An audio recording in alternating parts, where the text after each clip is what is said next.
আফ্রিকার কেনিয়া দেশটা এখন মাছ চাষের জন্য এক নতুন মডেল হয়ে উঠেছে। এখানে মাছের খাবার তৈরি করতে এখন আর বাজার থেকে কেনা ব্যয়বহুল ফিডের উপর নির্ভর করতে হচ্ছে না, বরং নিজেরা খামারে উৎপাদন করছে এক ধরনের প্রাকৃতিক প্রোটিন, মাছের লার্ভা দিয়ে তৈরি ফিড।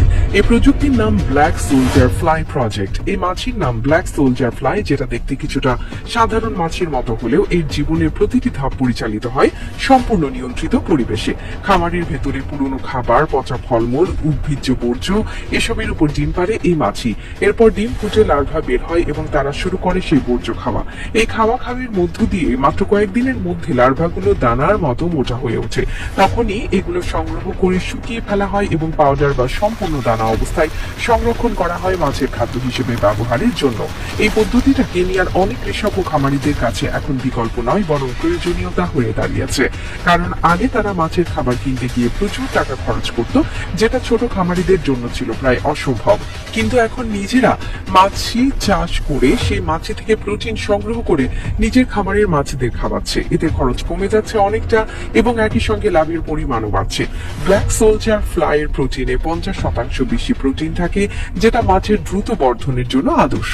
আর এই প্রোটিন খাওয়ানো মাছের মাংস শক্তিশালী হয় এবং রোগ প্রতিরোধ ক্ষমতাও বাড়ে। এই প্রযুক্তির সবচেয়ে গুরুত্বপূর্ণ দিক হলো এটা সম্পূর্ণ পরিবেশ বান্ধব।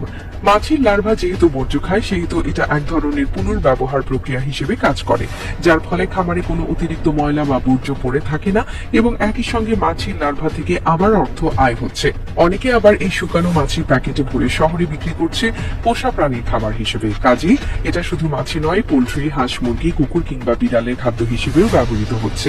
এই মাছি খামার চালানোর জন্য খুব বড় জায়গা লাগে না। একটা ছোট পরিত্যক্ত ঘর, কিছু পুরনো খাবার, কাঠের বাক্স বা প্লাস্টিকের ট্রে হলেই শুরু করা যায়। অনেক খামারই এখন অন্য খামারিদের কাছ থেকে পুরনো খাবার খোসা বা বাজারের পচা সবজি কিনে নিচ্ছে, যারা মাছির লার্ভার খাবার হিসেবে ব্যবহার করতে পারে। কিছু খামার আবার স্কুল, হোটেল বা বাসাবাড়ি থেকেও বর্জ্য সংগ্রহ করছে, বিনিময়ে সামান্য টাকা দিয়ে, যার ফলে শহরের বর্জ্য ব্যবস্থাপনায়ও এটি ভূমিকা রাখছে। ফলে এই প্রযুক্তি শুধু লাভজনক নয়, বরং সামাজিকভাবে টেকসইও। বর্তমানে কেনিয়ার বিভিন্ন এনজিও ও গবেষণা প্রতিষ্ঠান এই প্রকল্পে সহায়তা করছে। তারা প্রশিক্ষণ দিচ্ছে কিভাবে মাছি চাষ করতে